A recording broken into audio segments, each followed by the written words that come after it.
Hello, I am Wanderer001 and this is my review of Google Wi-Fi, a home mesh networking solution.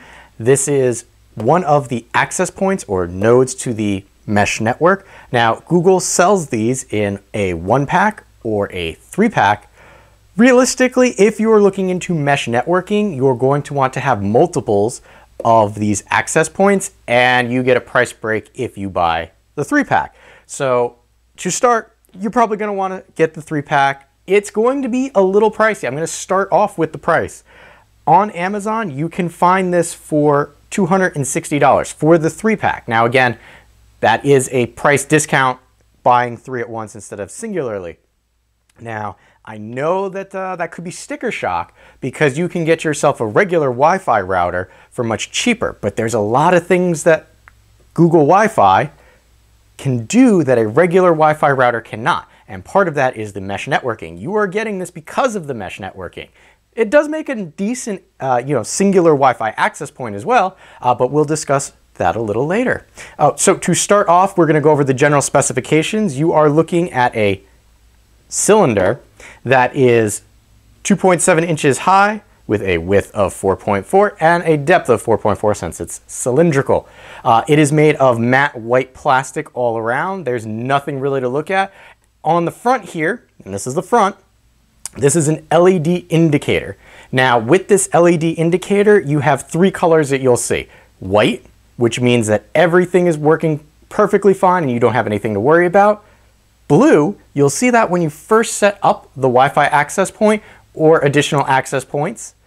Or red. Red means there's a problem and it can mean any number of things. You have to go to the Google Wi-Fi app in order to see what the particular issue is. The lights will only indicate what is going on.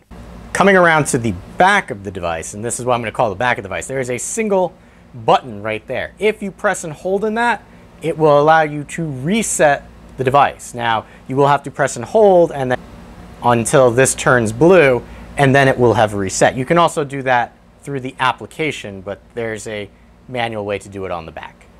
So coming down to the bottom here, you have a rubberized foot that goes halfway around, a little cutout right here, and then 3 holes. These 3 holes are your Ethernet port, your singular WAN port, as well as a USB-C type connector. Now this is one of the things that I fault the Google Wi-Fi for, is only having a singular one, but with this type of form factor, you don't have a lot of room for a bunch of ports. Now, speaking of cableage, your Google Wi-Fi router will come with a 6-foot flat Ethernet cable, but do not worry if you don't want to use that and you have a higher spec cable. Regular Ethernet fits into this notch perfectly fine.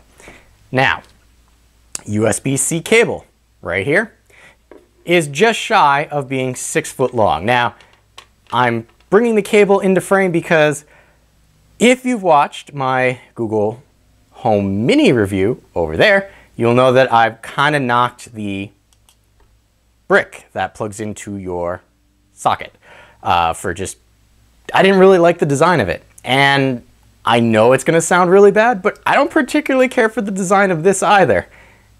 This being on the side, granted it's small, and the brick itself is tall so it sticks up a little bit, but that's not the problem. This wire being here instead of like on top, I had to rearrange my entire under TV surge protector layout. Now I know that's a small gripe, but I don't know.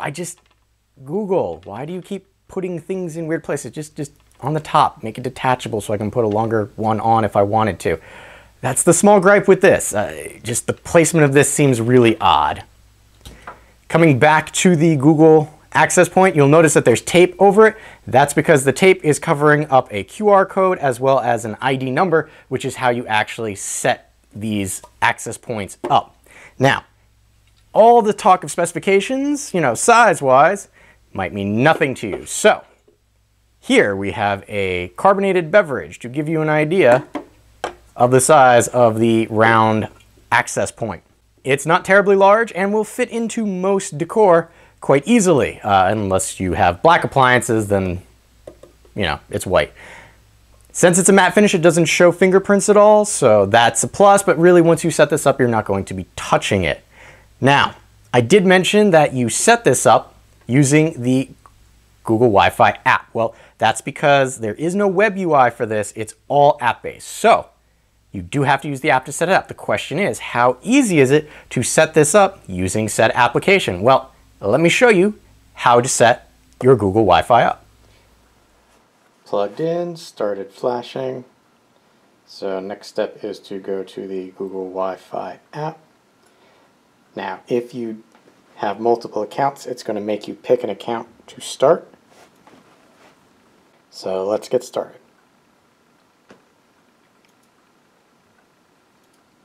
So it's asking for location. Kind of have to agree to that. So in my case, it's popping up with location services.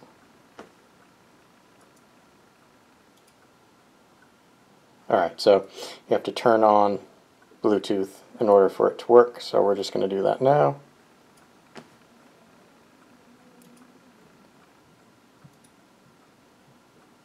So once we do that, we hit OK.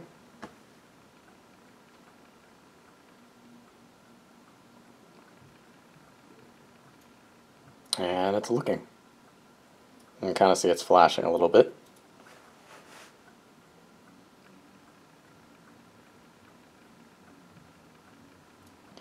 Alright, so there's a QR code on the bottom of this. I'm going to attempt to do this off camera so you don't see the QR code, but we take the camera here and we scan the QR code. There is the ability to type it in case your phone does not allow you to do that. So we're just going to come over here. I'm going to flip it that way and I'm going to scan the code. Now it did pop up saying that I needed to allow the phone, the application, have access to the camera app.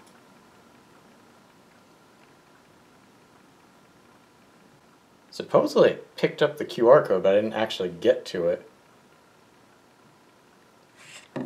But it's prompting me further, so let's see if it actually picked it up.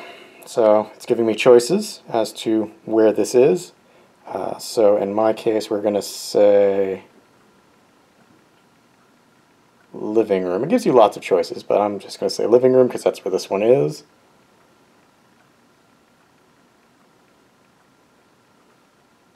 Alright, so we have to set up the Wi-Fi name.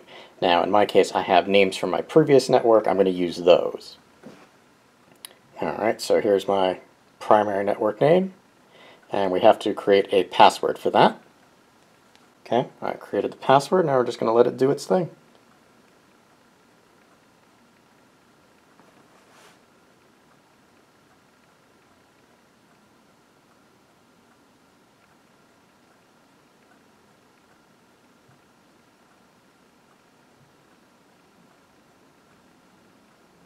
Alright, notice it's gone from blue light to this kind of white light.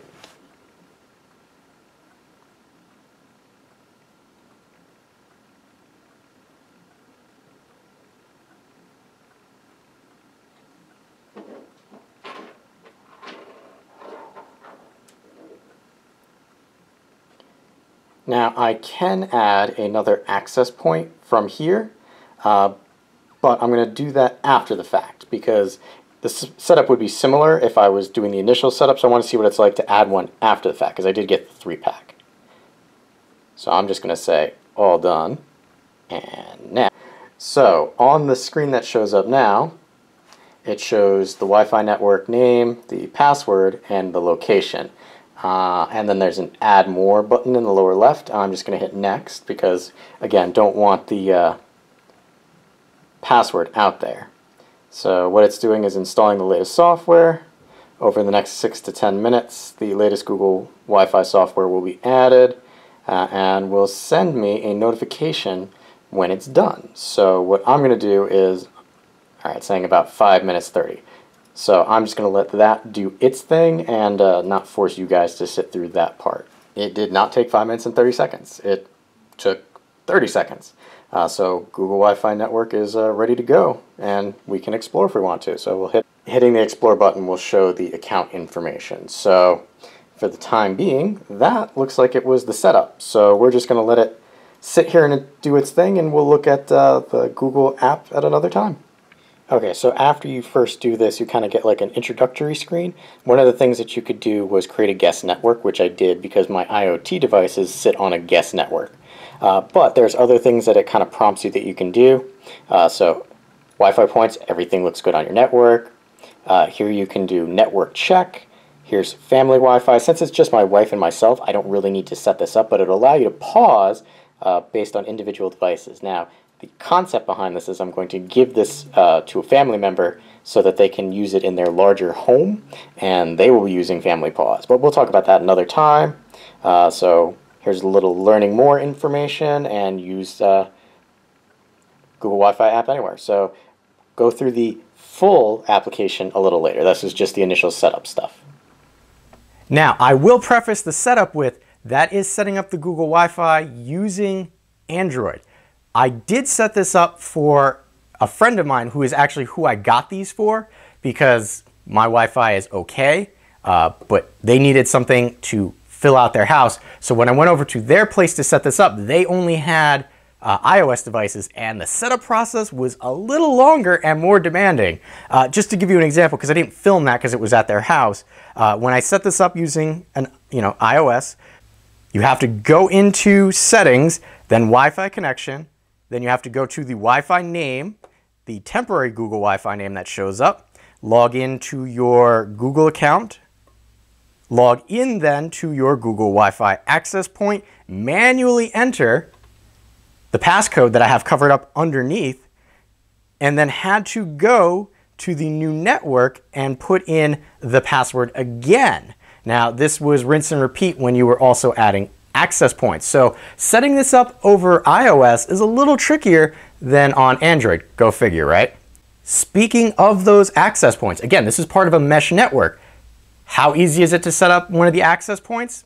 Well, let's go take a look at that. All right, I'm keeping some of the information off because I'm going to try and set up a new access point.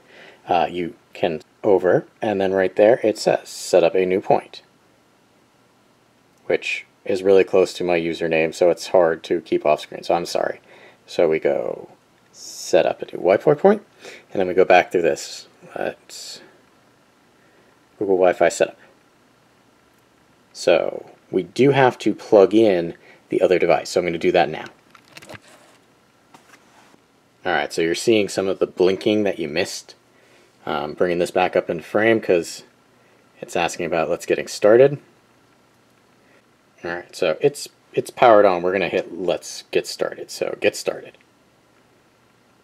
We're going to add this to our Pilsy network and then hit next. And then it's activating mesh, which is why you're getting this, is because it's a mesh network. Alright, so it says place your next Wi-Fi point. Additional points work best if they're no more than 2 rooms away. Also try putting them in an open space. So we're just going to hit next. Plug in the Wi-Fi point. Okay, so apparently I got ahead of myself a little bit, but there we go. We're already plugged in, so we're going to hit next. Location. This is currently in the master bedroom, and next. And it's doing its thing.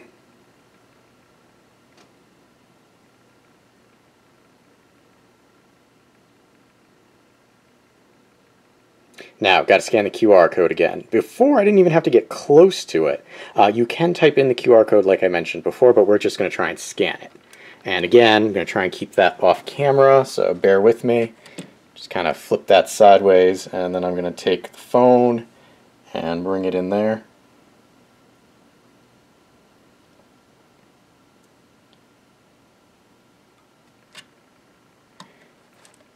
I'm going to say you don't even have to get really close to the QR code before it picks it up. Now, I don't know if that's because I'm using a Pixel phone that it's doing that, but if it does it with any other phone, that's going to be great. So it's adding it to the Wi-Fi point.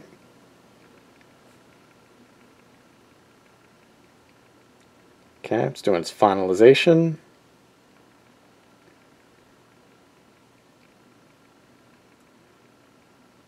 Notice the colors changing. from this blue to a white. So that's a good sign. Alright, now it's going to ask me to test the mesh network. So we're going to test the connection between the 2 points. Now the one is in my living room, this is in my bedroom, which has to go through 2 walls and by an electrical box.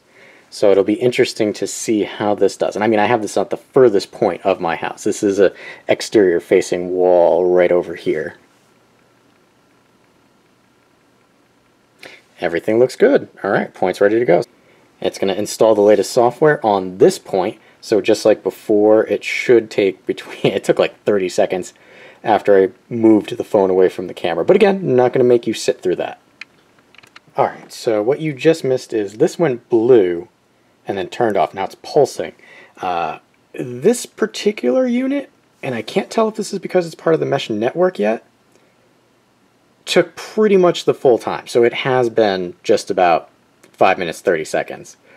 So it's restarting this particular device and should be done reasonably soon. But this one did take pretty much the full time. See, there we go. It's all done. So this one took the entire time. Not entirely sure why. Maybe because it's a networked access point. But I'll find out through more testing. So coming back to the Google Wi-Fi access point, all of them can act as either the main hub or individual access points placed around your house. Now, if you are using one just as a hub, it's going to use 3.4 watts of power. Now, power consumption is very important to me since everything in my house runs on electricity. So 3.4, not terrible for a Wi-Fi access point. Now, if you use this as a access point in conjunction with a main hub, the access point is only going to use 3 watts of power. So that's pretty cool. You know, it loses a little bit of the power consumption when it's not acting as the main hub. Now, with Google Wi-Fi, you are looking at simultaneous dual band Wi-Fi that does 2.4 gigahertz as well as 5 gigahertz, and that's the 802.11 and AC format. So AC is our newer standard, and you're looking at AC 1200 and a 2x2 antenna. Now, all the antenna edges inside here, you'll notice that a lot of other Wi-Fi routers have the antennas out.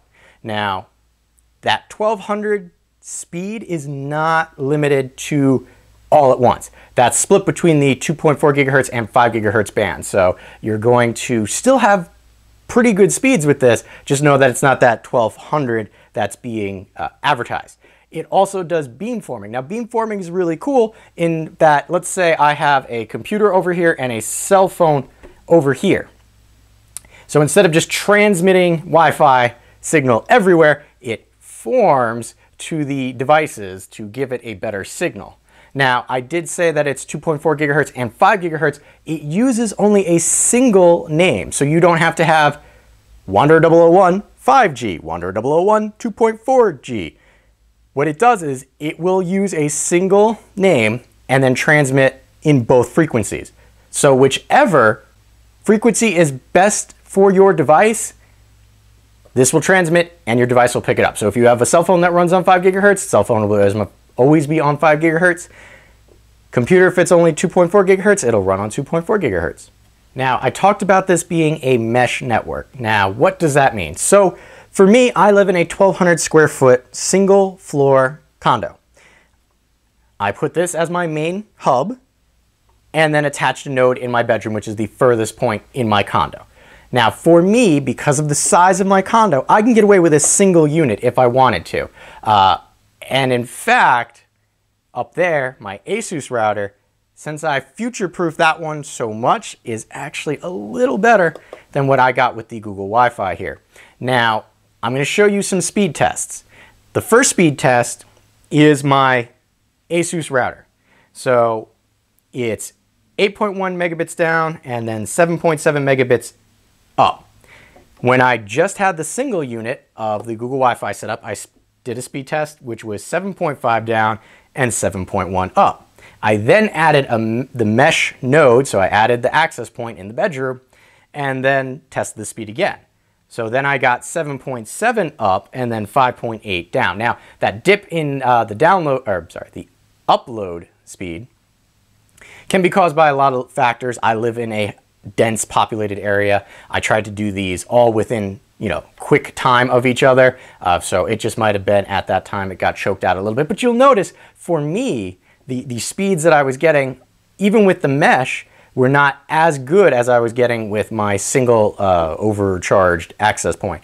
Now, that is not to say that Google Wi-Fi is bad. It's just in my scenario, based on the access point that I already have, it wasn't that much better. But like I said, I primarily got this with the idea of giving it to my friend.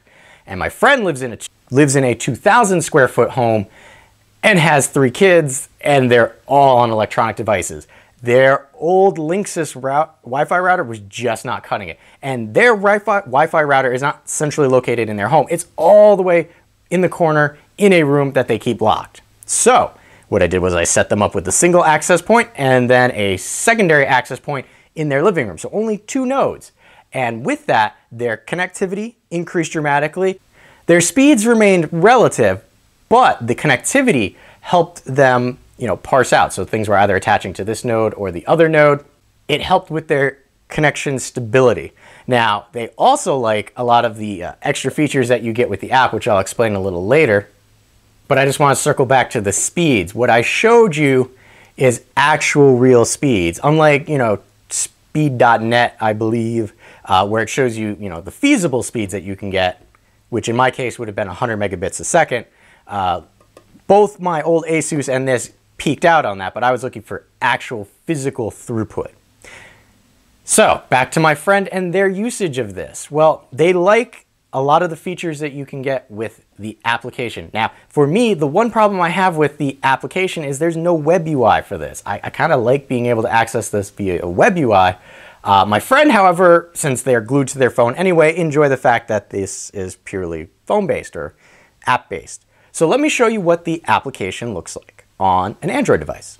This is the screen that you first see when you log into your Google Wi-Fi. Now this is kind of your what's going on. Over here to the left, if we swipe, here's a Reader's Digest of what's going on in your thing. So here you can see everything looks good with your 2 points. The last speed test you ran, this is the history. And did you know, realistically, this tab you're not going to spend so much time on, but this is their main tab. So from here, you can see internet, your 2 Wi-Fi points, and the devices that are connected to your network. Clicking on internet will bring you to your speed test. So in my case, I've run several speed tests. You can check real-time statistical usage. So right there it says real-time. If I click on that, I can select today, and it'll show you the amount of data that has been used today, as well as the speeds. That doesn't really change. Usage, you can do a 7-day. There's a 7-day, and you can have it go all the way back to 60 days. So now we're going to go back. That was our internet. Here we're going to have our Wi-Fi points. It will show you all of the Wi-Fi points that you have currently attached to your network. So here's the primary Wi-Fi point, and then this is the mesh point. You can see the last time I tested the mesh was on March 25th, and that it was a great connection. Now from here, you can test the mesh again if you wanted to. Likewise, there's a cog up here in the corner. If we click on that, it will show you current versions, restart the network, factory reset the points, and then here you have your 2 individual Wi-Fi points, as well as another area where you can add the Wi-Fi point. You can get to that screen from another location as well. Here you can see it was testing it one more time. We're going to go back. Here are devices. Notice that the number did go up because, well, something else checked in. Clicking on that will bring up a listing of all the things that are connected to your Wi-Fi network currently. You can change, again, devices from real time to, we can go back 60 days. So if I did, I'll leave it on 7 days. So you can see over those 7 days, who's been using what.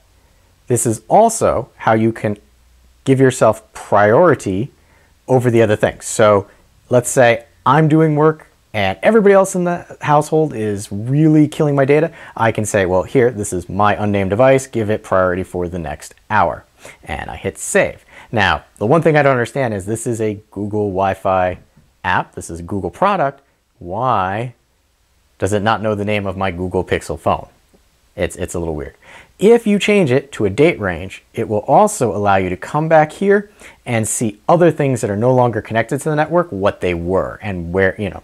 So this is my laptop, this is my wife's laptop, this is my friend's phone. They're currently not on the network, but I can go back using this date range and see that. You can also see which items are on your guest network that you have set up. So that's what's on the devices section. Again, this up here will always be similar on most of the pages: show MAC address, send feedback, and help. The show MAC address is just for this location though. So that's devices. Now we're gonna come over to the meat of what this app does. This is kind of like your diagnostics area. So coming here, we can select test internet speed, and then what it'll do is it will run a live speed test.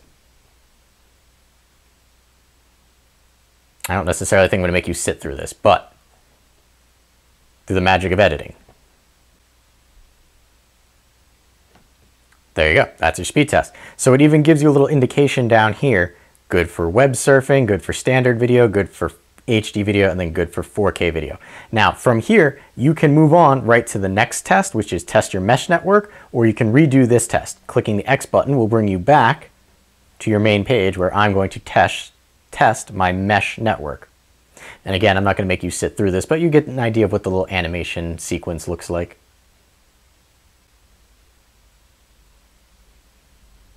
All right, and here you go. It's showing that the mesh network is perfectly fine. Again, you can move on to redo the test, click out of it, or move on to the next test, which is test my Wi-Fi. This only works when you are on the network itself. So this is testing your device that has the Google Wi-Fi app on it.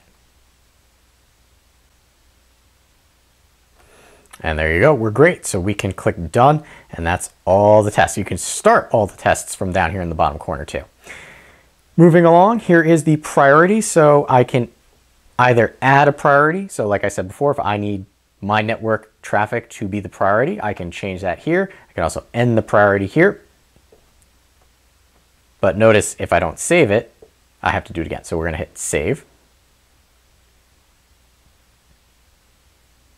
So my network is, or my cell phone is no longer the primary Wi-Fi traffic. Clicking on this will show you the network passwords for both of your main account and guest account. I'm not going to show you that because I don't want my password out there. This more actions area, you need to have certain things set up. So like families, which we're going to set up together, which is over here. But we're going to come down here to settings. All right, so a lot of personal data down there, but from here you can see your Wi-Fi network and password. You can, again, here's that place where you can see your network information again. So this is another area that does that.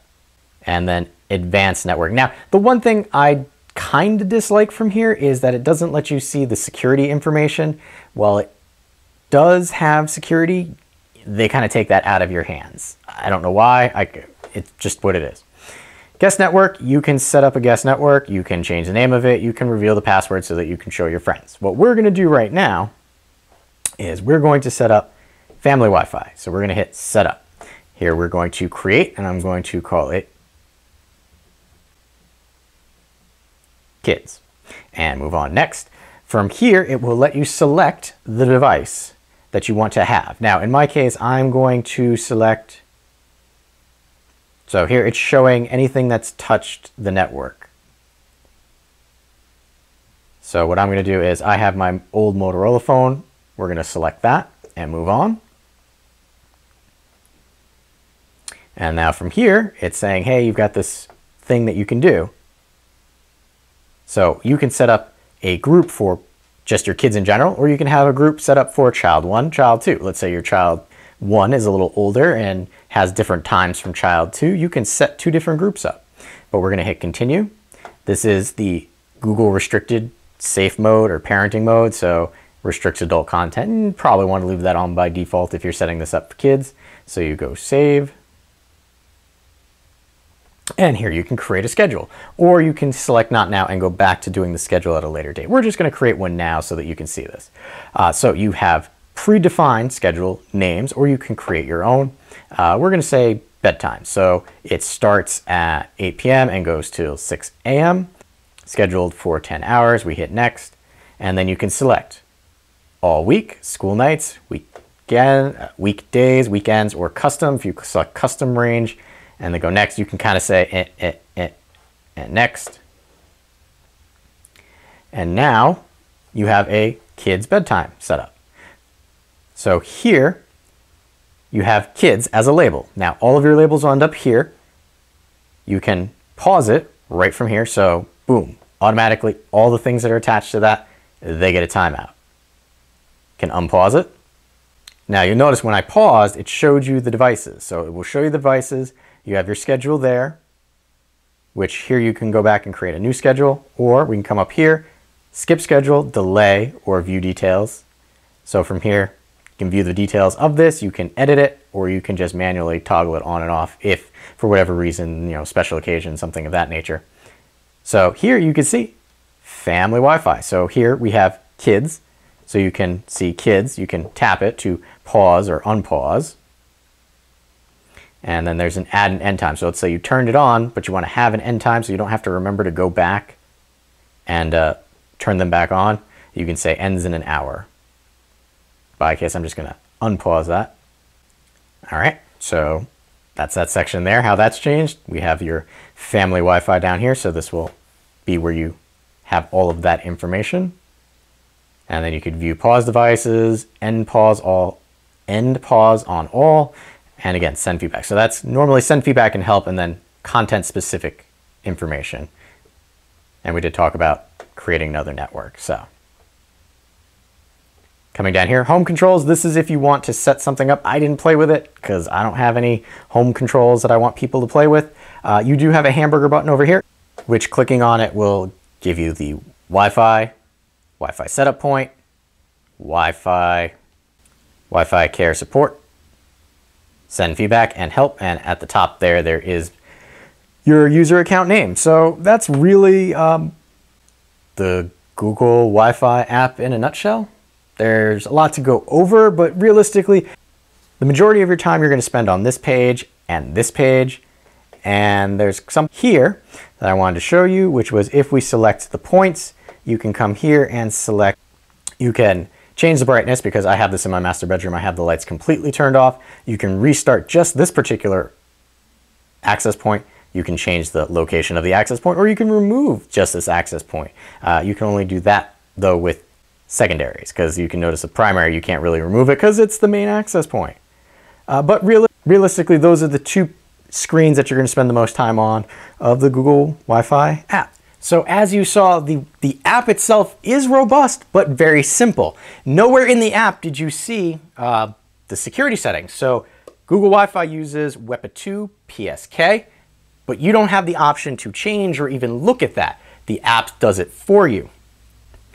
Likewise, while this puts out both the 2.4 gigahertz and 5 gigahertz band, it does not allow you to pick a stable channel. So this automatically picks the least busy channel. In my case, since I'm in a condensed area, it's hopping around between channels quite a bit. It's the one thing I wish I could do with it, is pick a singular channel and have it stay on it. I do realize that it's doing it to improve signal, but I wish I could have changed that myself.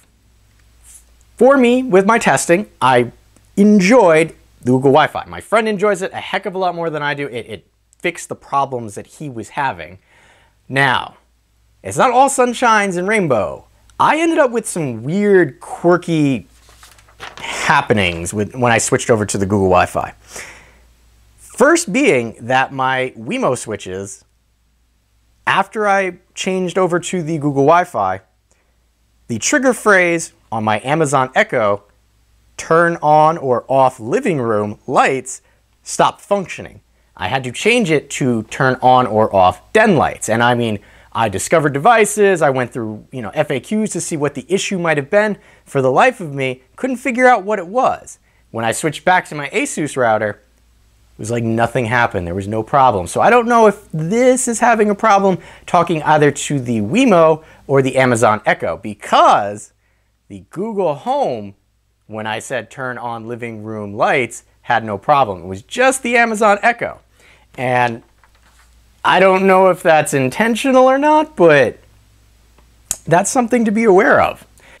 All in all, if you are looking for a small form factor, mesh networking option that is simple to use, in some cases overly simple, depending if you're a power user or not, and don't mind the price tag of $260. Again, on Amazon, if you buy this through Google, even if you get the 3-pack bonus, it's still going to be more expensive than it is on Amazon. Why? I don't know, but it is. If you can swallow that price and have been looking for a mesh network, I highly recommend Google Wi-Fi Mesh Network. Again, get the 3-pack, the single pack, you're just going to have to buy more nodes anyway. So, I have been Wanderer001. If you have any questions or comments, please leave them in the area below. And as always, thanks for watching.